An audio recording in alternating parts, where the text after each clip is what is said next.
This is Audible.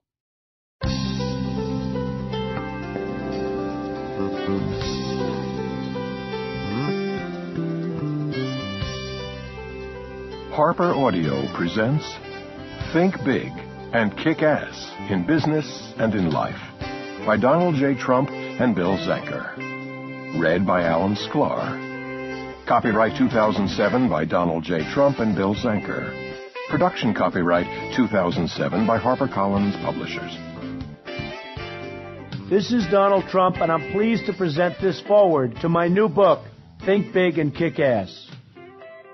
Throughout my years in business, there have been certain people who have left an indelible impression. Bill Zanker is one of those people.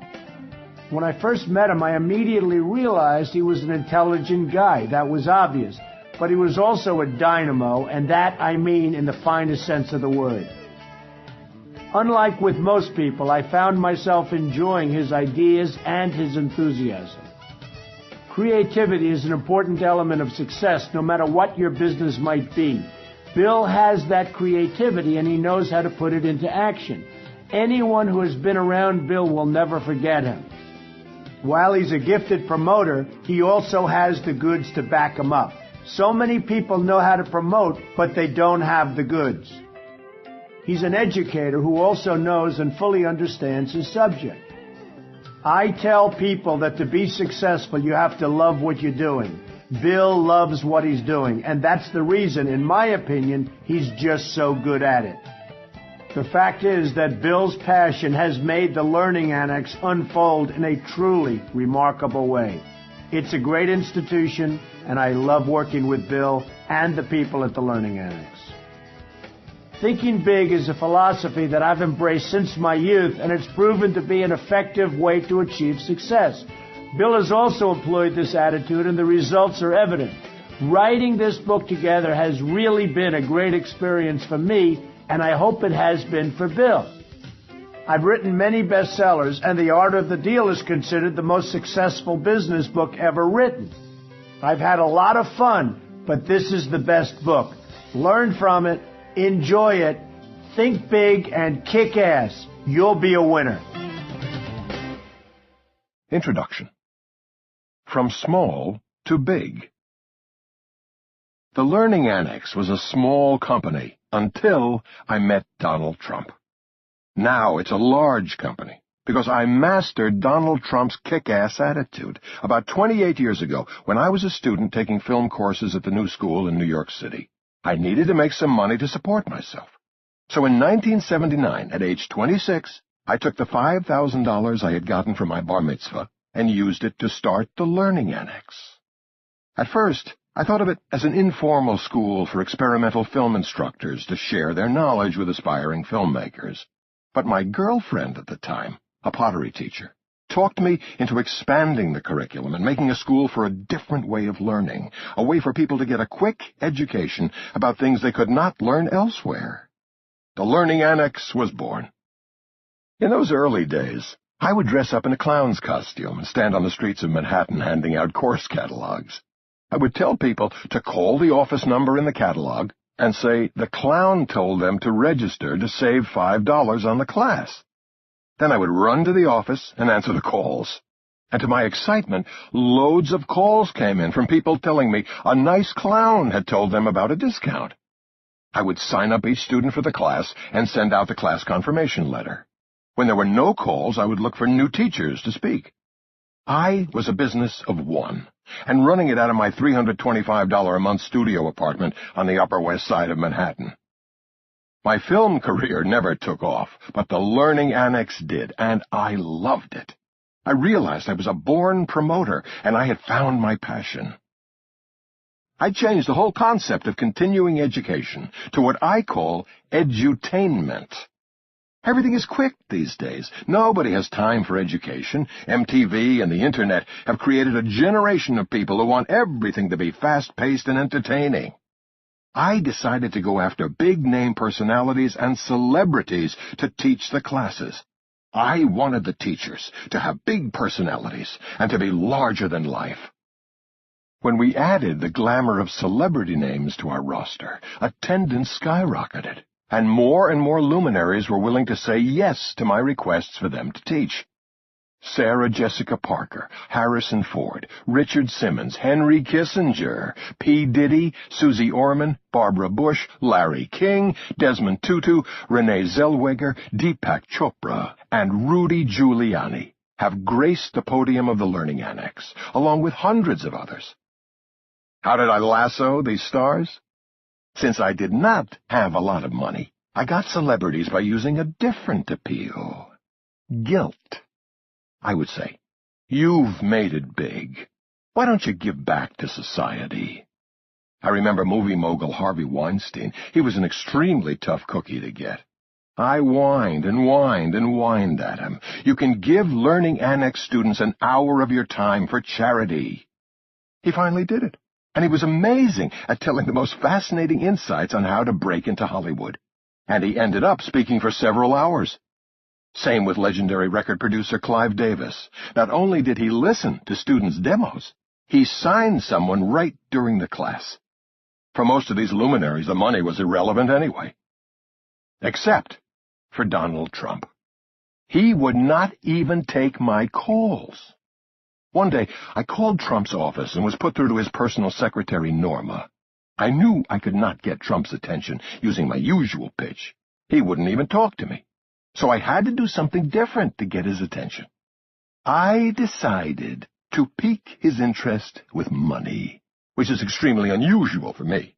But I really wanted to get him, so I decided to go for it. I offered what to me was an enormous amount of money, $10,000.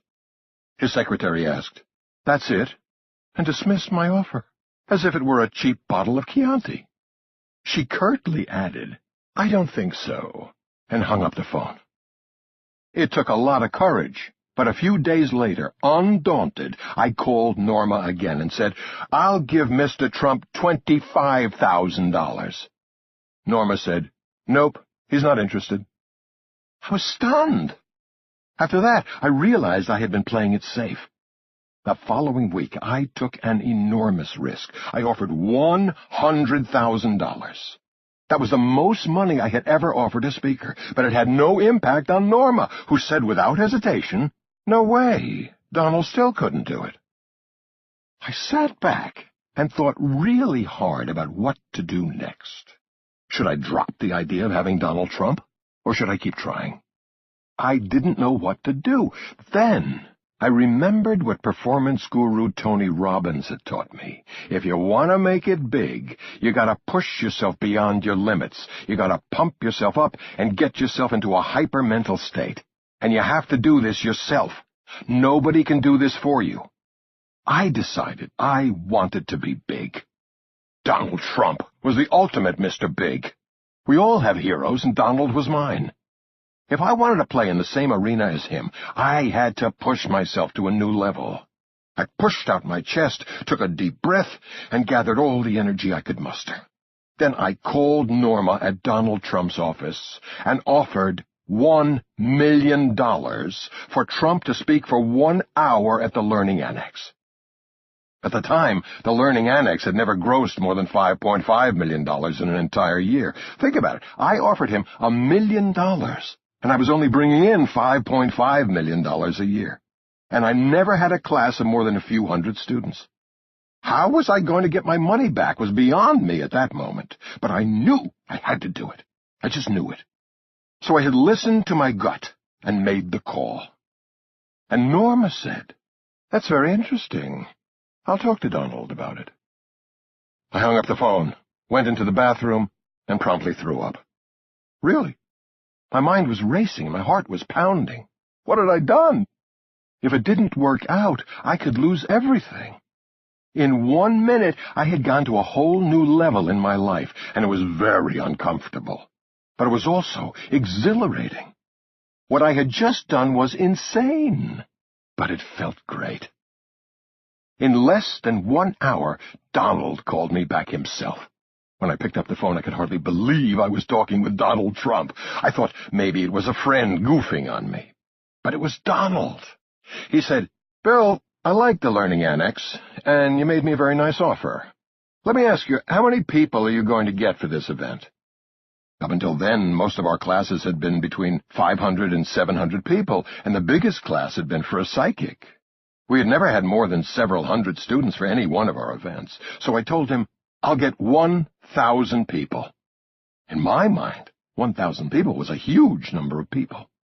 Trump retorted, I'll do it if you can promise me you'll get 10,000 people.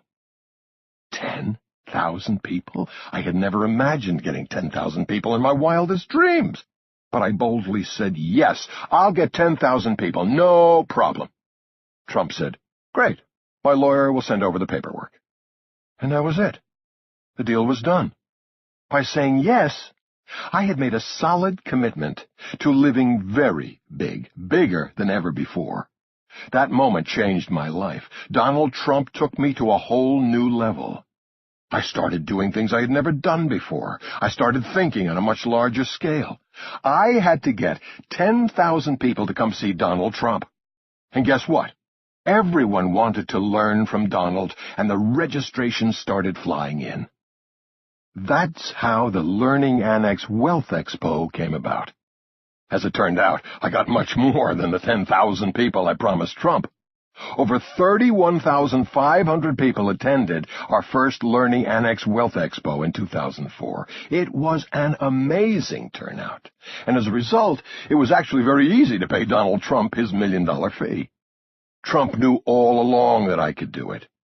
I thank him for challenging me to change the way I think. The experience proved to me beyond any doubt that when you think big, big things come to you. My company has grown over 400% every year since I met Donald Trump, zooming from a small company earning $5.5 million in sales to a big company making $102 million last year. The Learning Annex was named one of Inc. magazine's fastest-growing companies 2 years in a row. All because I learned the think big and kick-ass principles that you will hear about in this book. Working with Donald Trump